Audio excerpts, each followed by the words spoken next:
Muy buenas tardes a todas y todas. A nombre de la Oficina de Ética de la Investigación e Integridad Científica de la Pontificia Universidad Católica, le damos una cordial bienvenida. Hoy continuamos con el ciclo de conferencias sobre ética e integridad en la investigación, que como bien saben es un espacio en el cual, a través del cual estamos fomentando una serie de conferencias en torno a la ética de la investigación y a los aspectos vinculados a la integridad científica. Por ese motivo, la conferencia de hoy se titula Aseguramiento de la integridad de la investigación ante el plagio y la publicación redundante, autoplagio. Esta tarde nos acompaña el licenciado Marco Alonso Rodríguez Gamero. Él es abogado por la Pontificia Universidad Católica del Perú. Ha sido profesional en la Oficina de Ética de la Investigación e Integridad Científica, o ETIC, de la misma universidad. En la actualidad se desempeña como coordinador editorial de la revista Derecho PUC, miembro del grupo de investigación en Derecho Constitucional y Derechos Fundamentales, y es representante alterno por Ciencias Sociales Aplicadas del Comité del Portal Es Cielo, Perú, con CITED. Agradecemos al licenciado Marco Rodríguez por la gentileza de compartir su experiencia, sus conocimientos en esta conferencia y esperamos que sea de utilidad, de pertinencia y que las personas que nos acompañan esta tarde puedan también participar haciendo sus preguntas a través de la casilla de preguntas y respuestas o a través del chat, de manera que también se le pueda atender cada una de las consultas y nos llevemos una serie de aprendizajes sobre el tema que nos toca hoy día conversar. Sin más preámbulo, le doy la palabra al licenciado Marco para que pueda iniciar su presentación. Muchas gracias, Richard, y hola a todas y todos. Vamos a comenzar con la conferencia para que también haya tiempo para absolver sus dudas. A ver. Bueno, el tópico que vamos a tratar es plagio y la publicación redundante, que es muy conocido en nuestro entorno como autoplagio, y solamente para plantear el itinerario, vamos a comenzar con algunos aspectos teóricos sobre qué es la integridad de la investigación, porque de ahí se circunscribe, digamos, estas dos infracciones. Solamente para aclarar de que, bueno, mi experiencia está muy ligada a, digamos, a las publicaciones de ciencias sociales y específicamente de derecho, pero, digamos, también he tenido la oportunidad de ver algunos casos fuera de esas áreas. Y evidentemente cada disciplina tiene cierto tipo de dinámicas que hace que algunas de estas infracciones tengan que matizarse de acuerdo a ciertos, digamos, características de estas disciplinas, pero ciertamente también hay mínimos. Y justamente esos mínimos sobre el deber ser dentro del campo de la investigación nos lo da, digamos, el campo de la integridad de la investigación. A ver, solamente para plantear más o menos cuál es la cuestión dentro de la integridad de investigación, es que esto es algo que se ha ido desarrollando poco a poco y que ha ido variando, había un paradigma que ha ido cambiando dentro del ámbito de investigación, porque antes hablar de esto era un poco como que extraño. ¿Por qué? Porque había una visión de que dentro de los investigadores, quienes cometían infracciones eran, digamos, la excepción, eran lo que se llamaba las manzanas podridas. Y entonces, de esa manera se trataba, nunca se veía como si fuera algo sistémico, algo estructural dentro del campo de la investigación. Pero esto ha ido cambiando, ahora, digamos, hablamos de un clima, de tratar de generar un clima de integridad a efectos de tratar de mitigar este tipo de acciones individuales, es fomentado ciertamente por las propias instituciones. Este es más o menos el contexto general de cómo ha ido variando el campo de la integridad de la investigación. A mí me gusta usar, digamos, el concepto que ha ido dando Nicolás Steiner, que es uno de los principales autores que ha desarrollado teóricamente qué es la integridad de la investigación. Y, digamos, acá lo que se busca es diferenciar entre ética de la investigación e integridad de la investigación. La integridad de la investigación es la adherencia de un investigador a cierto tipo de estándares profesionales sobre la buena investigación. Esto ha sido, digamos, complementado por Alex Bautor, que lo estoy pronunciando bien, y lo relaciona más, sobre todo, a la confiabilidad, digamos, del público sobre la investigación, pero también a la validez de la investigación. Y, digamos, las conductas, los comportamientos que socavan eso, iban en contra de lo que entendemos como una conducta íntegra o responsable, que también eso es uno de los estándares. Como verán acá dentro de ese continuo, dentro de cómo un investigador se puede desenvolver dentro de una investigación, el comportamiento ideal es el estándar de conducta responsable. Ese, digamos, es el modelo ideal sobre cómo uno debe desarrollarse. Y por otro lado está, digamos, la mala conducta del investigador. Ciertamente está muy asentado dentro de este campo de señalar que son tres malas conductas principales: la falsificación, la fabricación y el plagio. Y dentro de ese continuo hay cierto tipo de prácticas cuestionables. Algunos hablan de sloppy science o investigación descuidada. Y esto va más allá, esto sobre todo va con cierto tipo de conductas que afectan los principios metodológicos de la validez de la investigación, siguiendo también la definición de Lex Bauter, que es también una de las personas que actualmente desarrolla bastante teóricamente sobre este campo. Entonces, más o menos para tener en cuenta, la integridad de la investigación es esta adherencia a cierto tipo de estándares. Esos estándares son dados por la disciplina, pero hay ciertos mínimos, y en la actualidad lo que se busca es, digamos, generar cierto tipo de códigos, de reglamentos que puedan, digamos, identificar cada una de estas conductas, o al menos generar cierto tipo de consenso sobre, por ejemplo, cuáles prácticas cuestionables deberían ser sancionadas o no.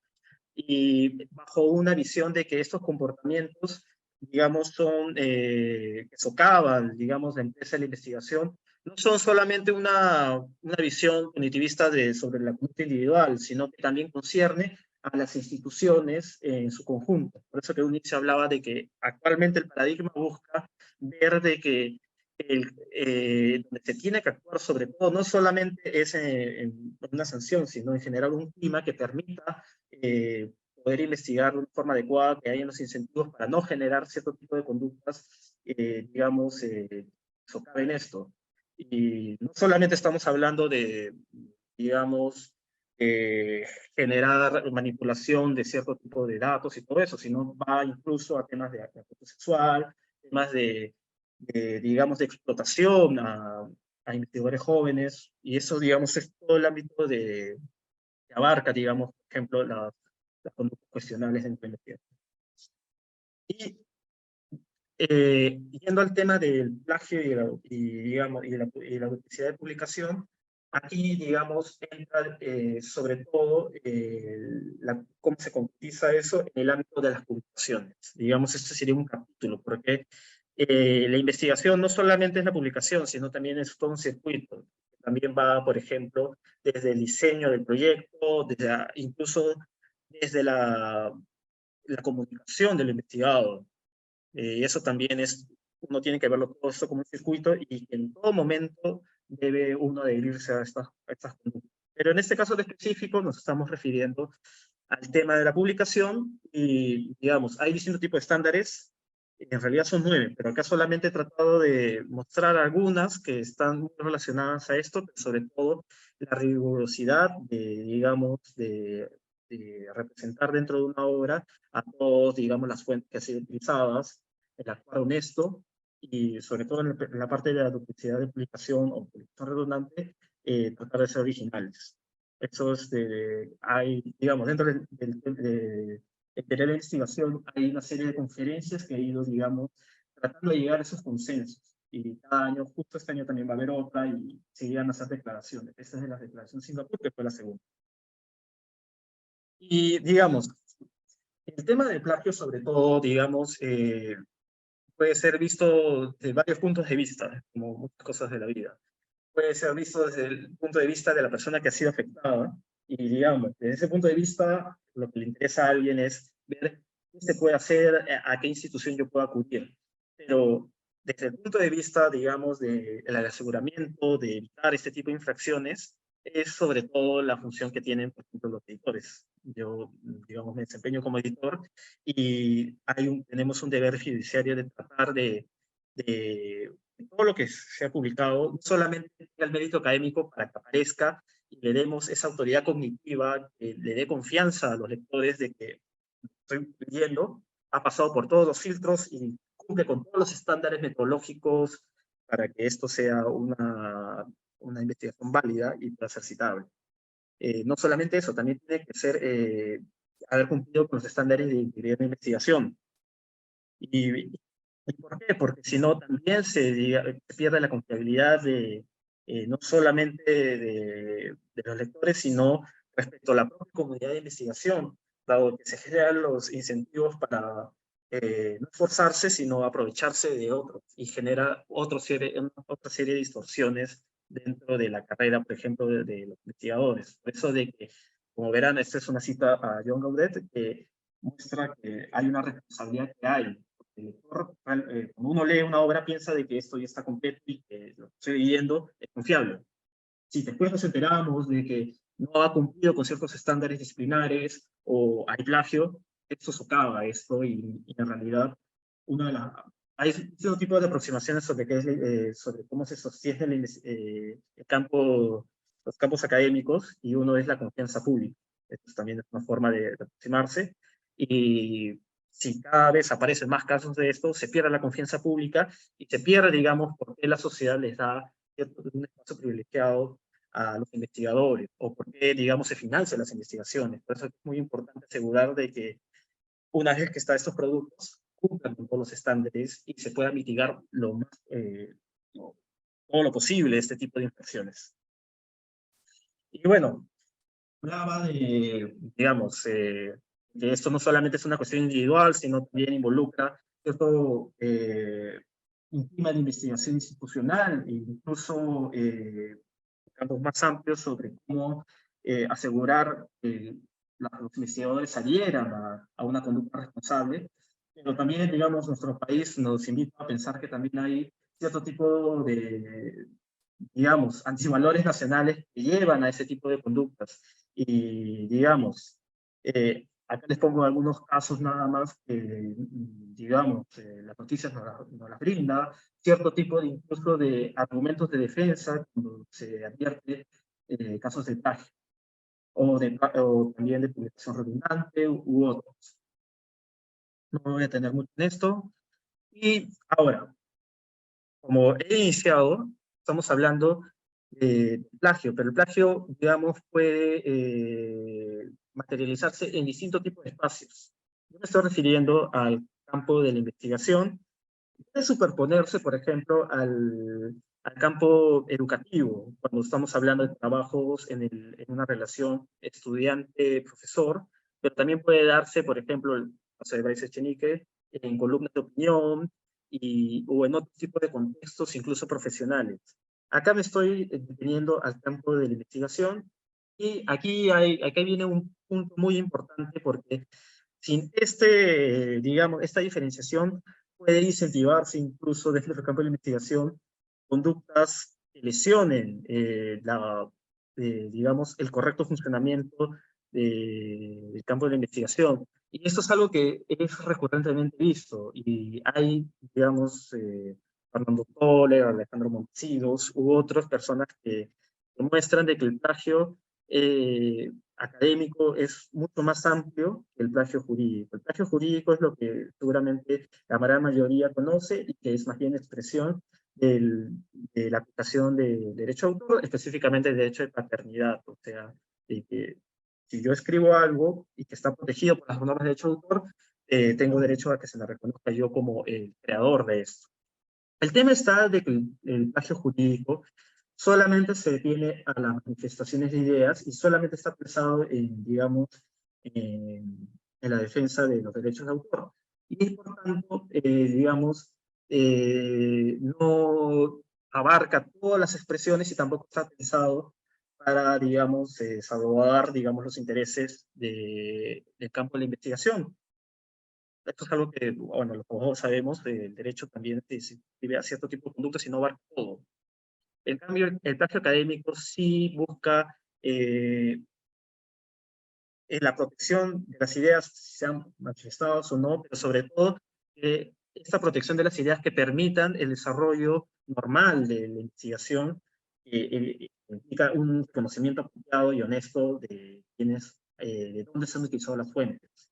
Es mucho más amplio y creo que a partir de la excepción de los objetos de protección de derechos de autor, uno puede entender por qué las universidades específicamente quieren asegurar que sus investigadores o el entorno mismo no se cometen ese tipo de infracciones, debería repensar cuál es su estándar. Porque cuando se adhieren al estándar de propiedad intelectual o específicamente en el caso peruano, la ley sobre derechos de autor, hay excepciones. Y les pongo un caso, acá lo pueden ver, está en el artículo 9 de esta norma, acá lo he escrito, pero les pongo algunos casos que yo he visto. Llega un artículo, este artículo copia partes de sentencias judiciales, o copia la exposición de motivos. Las exposiciones de motivos a veces, digamos, tienen un carácter, se desarrollan cierto tipo de ideas originales, y lo copian en un artículo académico. Acá, por ejemplo, acá hay una remisión, acá en el literal B, claro, se dice, sin perjuicio de la obligación de respetar los textos y citas de la fuente, o de citar la fuente. Acá se está remitiendo a un deber, pero que no está protegido jurídicamente, porque está dentro del contexto de que no está protegido por las normas de derechos de autor. Y entonces, acá viene el mecanismo de defensa, pero acá no, la persona que ha infringido dice, pero esto no está protegido por las normas de derechos de autor. Por lo tanto, ¿cuál, digamos, la legitimidad para que tú me califiques que esta obra está incurriendo en un posible plagio? Esta persona puede atribuirse estas partes de posición de motivos o sentencias como autor. Eso no es honesto. Y eso está, digamos, socavando, digamos, el correcto funcionamiento del campo de la investigación.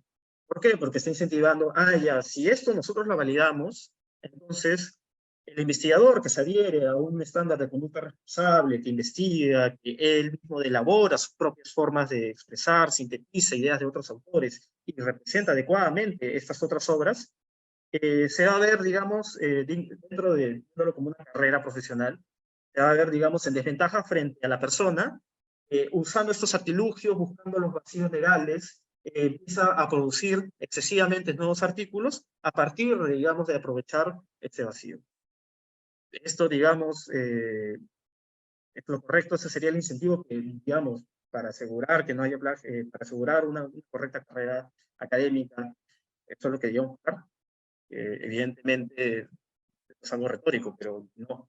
Y es por tanto que una universidad se diera a un concepto jurídico de plagio, no es lo adecuado para, digamos, generar una carrera académica adecuada y, digamos, basada en ciertos valores.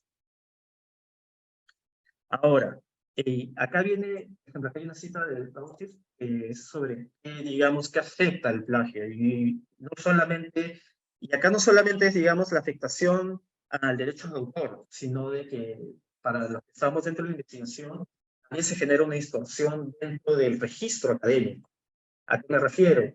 De que esto sobre todo se está viendo ahora de que hay mayores investigaciones que tratan de sistematizar lo que se trata un determinado tema. Por ejemplo, las investigaciones sistemáticas tratan de compilar todo lo que se ha tratado sobre un determinado tema. Por ejemplo, estado de excepción, sobre profesionales, etc. Pero con el plagio lo que se genera es una distorsión de esto. O sea, yo no puedo saber exactamente, veo dos obras que están diciendo lo mismo, pero tienen, ese solapamiento puede generar una idea falsa de que esta idea es de una determinada persona, cuando en realidad es de otra.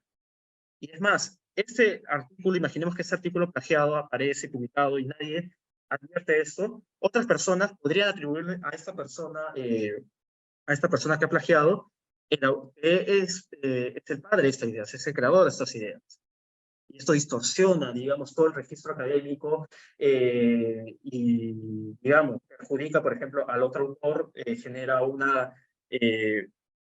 una divergencia de citas. Es por eso de que esto también es otra de las consecuencias que genera el plagio, además de otras cuestiones ya ligadas al autor, porque también puede estar ligado a la explotación comercial de esta obra, que podría haber estado protegida por algún tipo de acuerdo comercial, etc. Pero creo que la parte más conocemos es este aspecto sobre la lesión sobre los derechos de autor, pero también hay esta parte que está más ligado al funcionamiento del ámbito académico. Es, por ejemplo, los datos bibliométricos, tal como esto lo menciona. Esto lo altera y distorsiona, y al fin de cuentas genera que todo este cúmulo de conocimiento se vea alterado y genere distorsiones que alteran, digamos, una justa carrera académica entre los investigadores. También hay otros aspectos. Fernando Tolle, por ejemplo, este artículo ya les recomiendo si les interesa esta diferencia entre plagio académico y plagio jurídico. Acá lo trata, digamos, yo cuando entré a estos temas, este artículo, digamos, es fundamental. Igual el artículo de Nicolás Stenek, que les interesa, que es la integridad de la investigación y todo ello, este artículo también es, digamos, no puede soslayar. Y, por ejemplo, él habla sobre la alerta con otros, que también afecta el prestigio de la institución universitaria. O sea, el que plagia pone actualmente las publicaciones una afiliación institucional, y hay un costo reputacional de saber de que alguien dentro de tu comunidad está plagiando. Y más o menos esto ya lo he tratado en la anterior herramienta. Ahora, el plagio, digamos, nosotros podemos entenderlo con el plagio servil, ese plagio textual, donde prácticamente le cambio solamente el nombre al artículo plagiado, le pongo X y le pongo Y. Este es el plagio más sencillo de detectar. Pero hay otros tipos de plagio que... Hay distintos tipos de clasificaciones. Esa es una clasificación que nosotros hemos... hablo en plurales porque esto es la experiencia de la revista Derecho, que no solamente es de lo que yo he tratado, sino que es gracias a la ayuda de todos los artículos que he recibido y de todos esos tipos de casos que he visto, que me han permitido, digamos, plantear este tipo de esquema un poco más muy práctico, pero que ayuda a entenderlo. El plagio inteligente es lo que conocemos como el plagio, lo que yo podría entender como plagio por paráfrasis. Es la persona que altera de tal modo un texto, la integridad de un texto, es decir, va a afectar la integridad, otro derecho, es el derecho a la integridad, dentro de los derechos morales del autor, va a afectar la integridad para tratar de ocultar este origen, esta obra original de alguien. La voy a alterar de tal modo que no se enteren de que lo ocurre ahí y yo me voy a atribuir esto. Y ese es el plagio, lo que comúnmente se entiende como plagio inteligente. Ahora, acá sí les transmito, dentro del aseguramiento para evitar esto, hay un reto, y es el reto del uso responsable sobre herramientas de comparación de textos, que es el uso de Turnitin.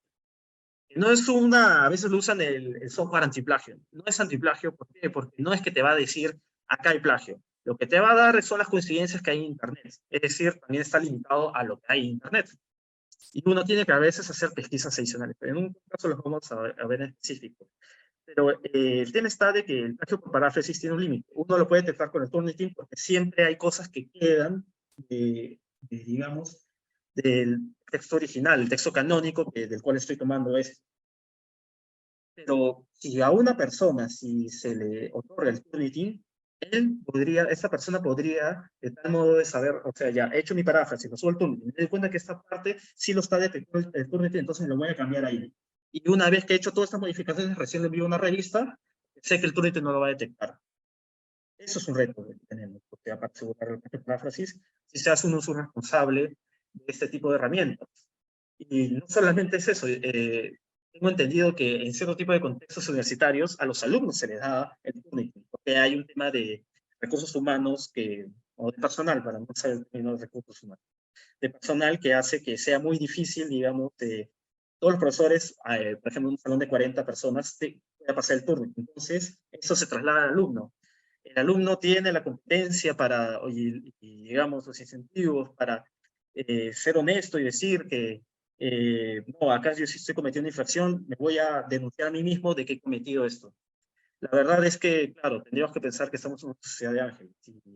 Y, lamentablemente, la experiencia nos lleva a estar una sociedad de desconfianza sobre eso y buscar a las personas que más bien sean equidistantes sobre esto. Un alumno tiene un conflicto de intereses sobre su propia obra. Entonces, se tiene que buscar una persona equidistante a esto. Por lo general es el profesor. Pero muchas veces se le da al alumno y el alumno lo que va a terminar haciendo puede tener el incentivo de hacer plagio por paráfrasis y sobre todo de una manera sumamente sofisticada utilizando el turno. Por eso que hay que tener cuidado con este tipo de cosas. El plagio no solamente se materializa en esto, sino también se materializa en el plagio de paráfrasis. Y eso sobre todo en los contextos de revistas académicas, actualmente se prefiere no ser... En los abogados tenemos una predilección, digamos, tradicional, a hacer citas textuales de 15 líneas, y eso, o sea, dentro de los textos más exegéticos y todo eso. Dentro de la actualidad sobre los estándares de publicación, esto es algo que se desincentiva, porque es original. Lo que se busca ahora es hacer paráfrasis que con propias palabras sintetices una obra, obviamente siendo fiel a lo que quiere decir el autor. También sería otra instrucción a la ética de publicación, pero no nos compete ahora. Entonces, uno realiza este tipo de paráfrasis y obviamente tiene que indicar de dónde está haciendo esa paráfrasis, y con eso uno está respetando, está, digamos, reportando adecuadamente cuál es su fuente. Esta paráfrasis, ¿cuál es el autor de esa paráfrasis? También una persona podría plagiar esa paráfrasis que has hecho. Y podría estar citando a los autores que te has citado. Eso también es una forma de plagio. Es un plagio de las paráfrasis ajenas. Que tiene, digamos, quien las ha formulado, a su vez, es el padre, es el creador de esa paráfrasis. Otro tipo de plagio es el plagio por paráfrasis indebida. Esto es un tema debatible. Por ejemplo, hay algunos autores que dicen que esto no debería ser, pero hay, por ejemplo, los estándares académicos de Oxford, por ejemplo, sí lo mencionan y sí lo, digamos, vinculan con el plagio. Por ejemplo, hay una cita textual y yo, para omitir el uso de comillas, para aparentar de que esto es algo que yo he hecho en la paráfrasis, varío ínfimamente algunas palabras. Borro una K y pongo una coma. Pongo un por, pongo un D. Cambio, uso un sinónimo de una palabra por otra. O conjugo un verbo de otra manera. Pero en esas 5 líneas es básicamente lo mismo lo que está en la cita textual. Eso, es una paráfrasis indebida. ¿Por qué eso también puede ser una forma de plagio? Porque tú vas a dar la apariencia de que esas 5 líneas tú las has creado, pero materialmente no son tuyas. Más bien tú has alterado la integridad de ese texto para omitir las comillas.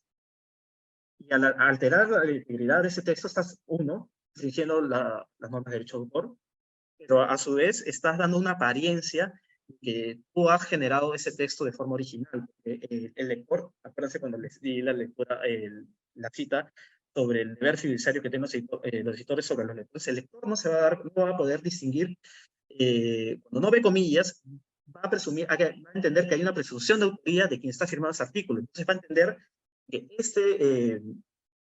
este autor ha creado esta síntesis, pero no, en realidad es un calco con cambios ínfimos de otro autor. Por eso que yo, por ejemplo, sí me adhiero a esa línea de entenderlo como que es un plagio y debe ser desincentivado. También hay plagio de citas. Ese plagio de citas es cuando, por ejemplo, las citas sexuales, tal cual, de una obra a otra. O sea, y acá lo que se busca, como regresando a qué busca la integridad de la investigación, es buscar una adecuada, digamos, una competencia adecuada dentro del ámbito de la investigación. Y el plagio de citas es yo copiarme todas las citas el trabajo de investigación de otra persona, el trabajo de haber leído otras obras, y robarme sus citas, y utilizarlo dentro de mi propia obra. Esto obviamente, dicho sea de paso, esto pueden darse de forma conjunta. Eso no es que en un caso voy a ver solamente eso. Por lo general, alguien que plagia utiliza distintos tipos de modalidades. Y, por ejemplo, en paráfrasis, plagio de paráfrasis puede venir con plagio de citas. También me copio las citas literales que habían hecho otra persona. Y yo, digamos, para ahorrarme tener que leer estas obras, yo ya las uso, las recopilo, y pues una de las clásicas como defensa, pero ahí está todo citado. Pero no, en realidad uno puede, por ejemplo, rastrear de que no, esto es el trabajo de investigación de otro y ha plagiado las citas de él. También puede ser plagio de estructura. Y acá hay otro tema, justamente lo que permite, el beneficio de permitir diferenciar entre el plagio jurídico y el plagio académico, porque muchas veces se señala que el plagio de estructura no es original. O sea, yo me copio la estructura de un artículo y la reutilizo, yo la utilizo en otro lado. El tema está de que en el plagio de estructura muchas veces se dice que no es original, o sea, no es una expresión creativa porque corresponde a la naturaleza de algo y se está desarrollando, es un tema jurídico u otro. Eso, académico sí sería, porque yo, digamos, estoy copiando tal cual como uno estructurado esta obra, y eso también se ha visto. El plagio por hibridización, su parte es, digamos, cuando se combina citas textuales y en el intermedio se trata de emplear los plagios, entonces se generan algunas partes que están bien citadas, otras que están, sí tienen plagio y otras, entonces está todo combinado, por eso que está hibridizado, partes que están bien, partes que no están mal. El plagio de ideas es sobre todo, a veces acá el tema probatorio es muy difícil, pero acá lo que se busca es una cuestión simbólica de saber de que las ideas son importantes dentro de lo que se busca salvaguardar dentro del ámbito de investigación. Y aquí lo que se trata es que, por ejemplo, si en el ámbito de, yo estoy conversando con una persona, él me da una idea, yo lo tengo que respetar, y esto es algo que deben tener en cuenta todos los investigadores. Y el gran reto dentro del ámbito del uso de estas herramientas como Turnitin es el plagio por traducción. Muchas veces lo que se hace es traducir una obra a otro idioma, y obviamente el Turnitin no lo va a detectar. Y es por eso de que lo que recomiendo es, actualmente Google permite traducir documentos. Usen el traductor de documentos y pásenlo también por Turnitin. Cuando recibo artículos, por ejemplo, en portugués, algún autor de Brasil, por ejemplo, y está postulándolo en inglés, yo lo traduzco en portugués para saber, digamos, de dónde viene eso. Y muchas veces así se ha encontrado esos desafíos. Hay excepciones, evidentemente, al plagio. Por ejemplo, la excepción de insignificancia, cuando uno nota de que solamente es una parte muy ínfima y que es un error. También hay cuando son cuestiones compartidas dentro de un ámbito de investigación, porque uno no puede atribuirse, por ejemplo, cierto tipo de, por ejemplo, en un texto dice una roca es gris, y eso puede coincidir, digamos, con otra obra, pero en realidad es algún saber básico. Y estos, digamos, son algunas de las excepciones que uno no podría atribuirse que es el autor de algo, porque es algo que es una coincidencia. Ahora, ya yendo un poco más rápido a ver si hay alguna pregunta. También está el tema de la publicación redundante. En la publicación redundante, acá siempre ha habido una cuestión que he visto, que cuando a alguna persona, a algún investigador se le ha dicho esto no es original porque está redundando con algo que está publicado, muchas veces cuando se le dice esto es un plagio, te van a responder esto es un oxímoron, esto es una contradicción en términos. Yo no me puedo plagiar a mí mismo. El plagio, por naturaleza, es a una persona externa, a alguien ajeno. Puede haber plagio a una institución, inclusive, a un documento institucional, dentro del ámbito de... Pero en realidad la publicación redundante no va tanto a eso, no se está reprochando de que te estés plagiando a ti mismo, te está reprochando de que tú no estés, representando adecuadamente que esto tú ya lo has publicado, y más bien lo estás haciendo pasar como algo inédito. Otra vez, regresamos a la idea de una carrera honesta dentro del ámbito académico. Imagínense, ustedes están dentro de la carrera de investigadores en la RENACYT, y ustedes empiezan a cambiar los títulos de sus artículos, son lo mismo, y lo publican en distintas revistas, imaginemos que estas revistas tienen un pobre forma de detectar estos casos, y entonces una misma investigación la he publicado 6 veces. Le he cambiado el título, le he cambiado algunas cosas, un párrafo, ya tengo 6 artículos. Esto está redundando, y eso genera, digamos, algo artificial. Está siendo súper productivo. Esto fomenta el avance el avance disciplinar, la acumulación de conocimiento, usando algunas cuestiones de este tipo. No. Y por eso de que dentro de la integralidad de investigación se busca desincentivar la publicación redundante, porque a su vez, por ejemplo, esos trabajos que buscan recopilar y representar todo lo que está tratado sobre un tópico, esto genera artificialmente investigaciones que tratan sobre este tópico, pero en realidad son uno. Y entonces esto distorsiona el registro académico nuevamente. Así como el plagio distorsionaba, la publicación redundante lo es también. Y acá el tema está, ¿qué es lo que se pide con la publicación redundante? Además que es poco original, y eso ya depende de cada editorial, es que uno lo reporte, sea honesto, que uno pueda decir, esto yo lo estoy reutilizando, ténganlo en cuenta. Que por lo general no lo hacen. Uno tiene que tratar de, digamos, dentro del ámbito de la investigación, ser original. Por eso es lo que les decía. Esto es el contexto, por ejemplo, sobre todo de las revistas que publican artículos originales e inéditos. Esto no quiere decir que no se pueda republicar un artículo, evidentemente. A ver, les pongo un caso. Hace poco estaba leyendo un libro de Reza Banakar sobre interlegalidad y una cuestión de sociología del derecho, una cosa así. Y este libro, de la editorial Springer, es un compilado de los artículos de él que le había dado una sistematicidad, pero en este tipo de obras, si uno va a las primeras páginas, te menciona todas las obras de dónde provienen esto. El lector va a saber que eso es una reutilización y que por fines, digamos, comerciales se ha compilado, o fines, digamos, pedagógicos, que se va a usar como un libro de texto, se han compilado. Porque eso también es muy importante, porque también podría afectar indirectamente, por ejemplo, si eso ha estado previamente publicado en una revista que tiene los derechos de, digamos, de explotación económica, que lo republique, estoy afectando eso también. Hay una afectación de ese tipo de derechos. Y esto es algo que genera ventajas académicas injustas, la publicación redundante, ralentiza los procesos editoriales. ¿Por qué? Porque si yo voy a recibir cinco revistas van a recibir el mismo artículo, estás, digamos, uno, dándole páginas a otra persona, porque hay recursos limitados dentro de las revistas, pero a la vez estás generando un esfuerzo editorial innecesario, porque solamente debiste haberlo mandado a una revista como un artículo. Distorsiona el registro académico, era lo que decía, y es una práctica no transparente. Vulnera los valores del ámbito de la investigación.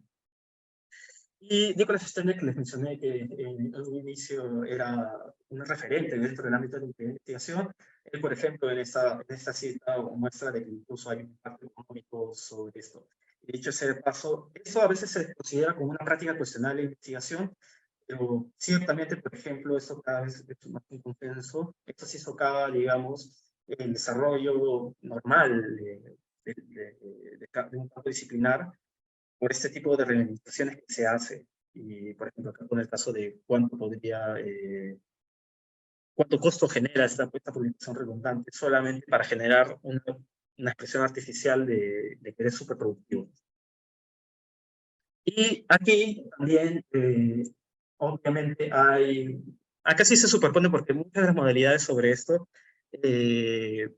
son muy similares a lo que ocurre con el plagio. Hay duplicidad por textual, paráfrasis indebida, por traducción también. Hay revistas que sí permiten que tú puedas republicar un artículo de un idioma a otro, pero uno, tienes que declararlo, tienes que ser transparente. Eso sobre todo, y podemos sintetizarlo en una sola expresión, es no ser transparente. Pero si hay, por ejemplo, del coreano al español, hay una barrera idiomática, los investigadores no van a poder acceder, aunque ciertamente ahora con las tecnologías de repente en el futuro ya no va a haber barreras idiomáticas, que va a estar, digamos, los traductores automáticos podrían llevar a que no haya barreras, y con una sola publicación, con una sola validación por una revisión por pares, esta obra ya puede acceder a distintos pasos disciplinares de cada país. pero actualmente sí las hay, por eso de que, por ejemplo, una excepción puede ser que haya barreras idiomáticas en la medida que seas transparente y digas, esto lo he publicado antes en este idioma. También puede haber duplicidad sobrevenida, esto sobre todo cuando hay casos de otro tipo de infracción a las publicaciones, es la postulación múltiple. Yo lo mando, es el mismo caso, les decía, lo mando a 5 revistas y uno lo publica primero, todas las siguientes que yo he postulado van a caer en lo mismo. Otra de las excepciones es que es la práctica de los borradores. Si yo publico algo para generar una discusión previa, de cara a fortalecer los argumentos, a generar una difusión, digamos, anterior para poder saber cuáles son las debilidades y de cara a una revisión por pares, para ser exhaustiva, esto también, hay que declararlo y no va a haber ningún problema, que lo hayas publicado en un repositorio de borradores. Es más bien es una buena práctica de ciencia abierta. Eso. Y también, digamos, obras derivadas de conferencias o tesis retrabajadas sustancialmente. También esto puede ser una excepción. Una cuestión adicional, ahorita voy a plantearles un caso, es que evidentemente en el ámbito académico es indiferente si se detecta el plagio o la publicación redundante o la duplicidad de publicación, si está publicado o no. Puede haber plagio de obras inéditas o una duplicidad de una obra no publicada todavía, pero que va a publicarse. Y tampoco, y por ejemplo, en las revistas, yo recibo esto y no está publicado esto, evidentemente. Pero en este momento yo sí puedo decirle, oye, acá hay el detectado que hay un posible plagio académico. Le pido, digamos, sus descargos. Y si sus descargos no da, digamos, una respuesta adecuada, y se puede determinar que el plagio académico, pero no se publica. El tema está de que esto también nos genera un reto para asegurar tengamos un clima de integridad dentro del ámbito de la investigación, es que no tenemos listas negras. O sea, si se detecta sin publicar algo, es que no podemos saber que esta persona está incurriendo en estas prácticas. Eso es un reto, por ejemplo, que tenemos. Y que, por ejemplo, hay personas que a la hora que las revistas usan este tipo de programas, hacen de que sigan teniendo estas prácticas de plagio y están buscando qué revista no está utilizando bien este tipo de herramientas. Porque obviamente ya se detecta un plagio una vez que he publicado, cada vez más al menos en el ámbito de revistas, es más complejo de que ocurra, porque ya se usa el tooling y todo esto. Ahora, les pongo un caso porque esto sí es algo muy común. ¿Qué pasa si yo publico un artículo en coautoría y después yo reutilizo eso posteriormente en un artículo individual? Esto es algo que es muy común y ahí, por ejemplo, no es una publicación redundante. O sea, parecía que es una publicación redundante, pero lo que ocurre es que cuando firmas un artículo hay una presunción de autoría. Y si tú publicó con dos personas un artículo de una autoría, la presunción es que los dos son responsables de la integridad del texto, no es individualizable. Y por tanto, tú lo vas a reutilizar después, estás cometiendo plagio a tu autor. Muchas veces el mecanismo de defensa, no, es que en realidad yo soy el autor de esa parte, o muchas veces también un mecanismo de defensa es que no, en realidad él no fue autor, fue una autoría inmerecida, o sea, no calificó como autor, pero yo le he regalado esa autoría porque, no sé, es alguien que por algún tipo de beneficio extraacadémico o por alguna otra razón extraacadémica. Ya, eso es una conducta vedada, no, eso califica también de plagio, y eso es algo que aparentemente ocurre dentro del ámbito de la investigación, que hay este tema de las coautorías y que trato de utilizarlas en otras obras. Y acá hay unos temas de discusión, justo les acabo de mencionar uno. El paráfrasis en debida es plagio, ya lo hemos tratado. Si es plagio, hay personas que defienden que no necesariamente esa es una infracción distinta, pero como yo les he mencionado, sí hay una afectación sobre sobre la integridad del texto, además de la paternidad. Este mecanismo de defensa justo les acabo de tratar. Ahora, les pongo otro caso que también ocurre. Hay personas que, ¿cómo tratan de evadir las reglas de plagio? Usan un cuadro gigante y copian textualmente todo un texto dentro, y abajo ponen fuente, paréntesis, algo. y no usan comillas. Eso, por ejemplo, esas son situaciones límites que se han tratado de utilizar, además que es una práctica muy poco usual dentro del ámbito de la investigación, y por tanto, en este caso también lo consideramos como tal, porque no es parte de las excepciones que hemos visto. ¿Y qué hacer al encontrar plagios anteriores del autor? Acá también es un deber de denuncia.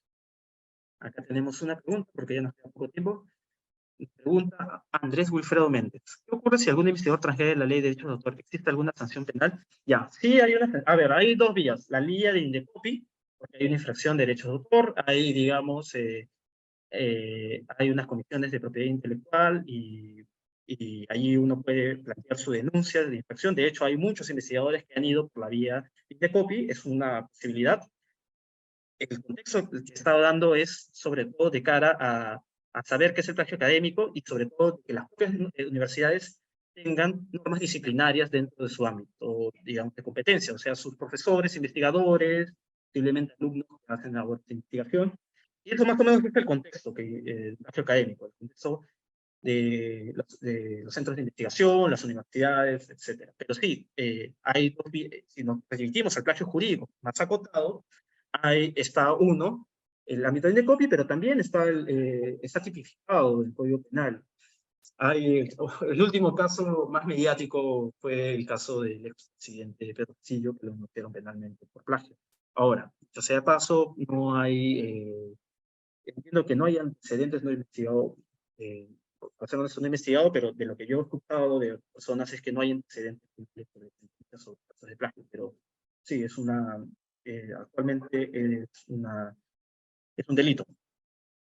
Acá tenemos otra pregunta. ¿Qué tiene que pasar para que la publicación de una síntesis mejorada de una tesis de pregrado no pública virtualmente, digamos, 100 a 30 páginas, no sea considerada autoplagio? A ver, acá el tema de las tesis va a depender de cada disciplina, porque hay disciplinas, digamos, dentro de su práctica, la tesis todavía no ha pasado por los filtros académicos, por más que haya permitido a uno acceder a algún tipo de grado académico o título profesional. Hay campos donde todavía se exige que si tú quieres que ese conocimiento sea válido, es decir, sea un documento citable, tiene que pasar por los filtros académicos de las revistas o algún libro, algún editorial que arbitre. Ahora, eso, en primer lugar, va a depender de cada disciplina. La disciplina de ciencias sociales, por ejemplo, hay este tema ahora de los repositorios. El tema está que la práctica está haciendo de que se citen las tesis, y las tesis de por sí no sea necesario que haya pasado por el filtro de la revisión por pares, ha pasado por el filtro de un jurado, y que esto ha generado de que sea un conocimiento válido dentro del torno, porque a fin de cuentas son citadas las tesis. Y por eso que, por ejemplo, hay algunas digamos, posiciones que llevan de que como ya está público, ¿por qué lo vamos a volver a publicar? Y porque va a redundar, porque ya es un documento citable.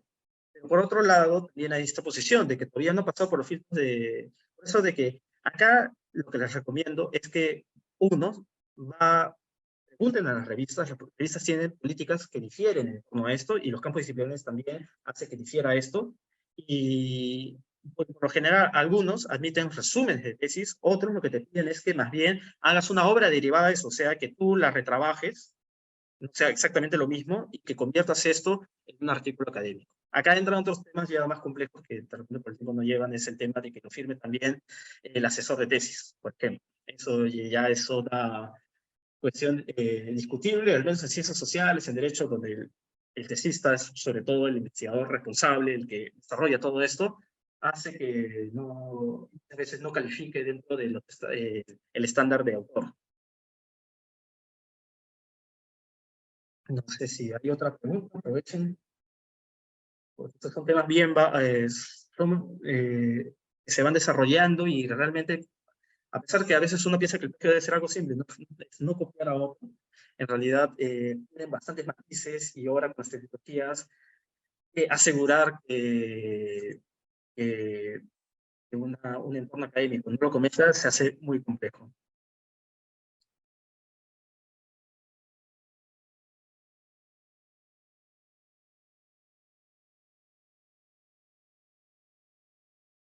Sí, no pasa, espera. Eso es algo muy importante.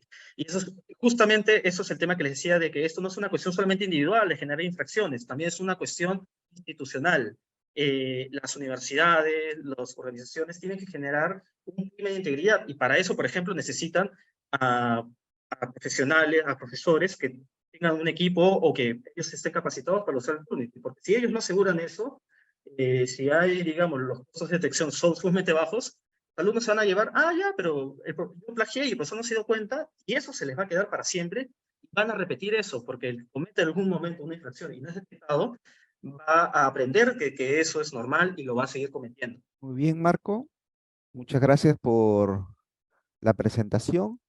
Muy interesante los puntos tratados y como siempre, muchas veces las buenas presentaciones nos dejan muchas interrogantes y como bien has señalado, es un campo también que tiene que ver mucho con las particularidades de las disciplinas, donde también hay todavía una discusión por delante, ¿no?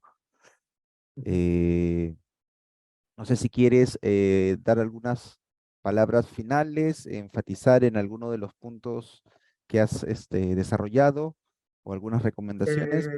No, o sea, solamente decirles de que agradecer a la Oficina de Ética e Integridad de la Investigación del Vicerrectorado por este espacio y les invito también a seguir otro de estos jueves de cultura ética que desarrollan bastantes temas que felizmente la universidad está haciendo visible, porque al menos en el país creo que urge conocer esos estándares de investigación y sobre todo para las personas que estén interesados a ser investigadores, porque esos son los estándares que rigen en muchos espacios y a veces por falta de entrenamiento, por falta de conocimiento, algunos que estas prácticas cuestionables llevan a que cometan infracciones por desconocimiento. Obviamente, no, hay otras que, por ejemplo, esta publicación redundante, se podría evitar si hay un adecuado entrenamiento de investigadores. Por eso de que agradezco este espacio para poder dialogar sobre estos temas. No, nosotros todo lo contrario, ¿no? Estamos muy agradecidos. Creo que siempre todo profesional que eh, va a tener un espacio aquí, una tribuna para poder contribuir a la calidad de la investigación desde el componente de la integridad científica, ¿no? Así como de la ética y la investigación, ¿no? Que finalmente deben ser componentes transversales al desarrollo de la buena investigación, ¿no? Y de la adherencia a estos estándares. Nada, muchas gracias. Que tengan muy buenas tardes a todos y todas las personas que nos han acompañado esta tarde. Hasta otra oportunidad.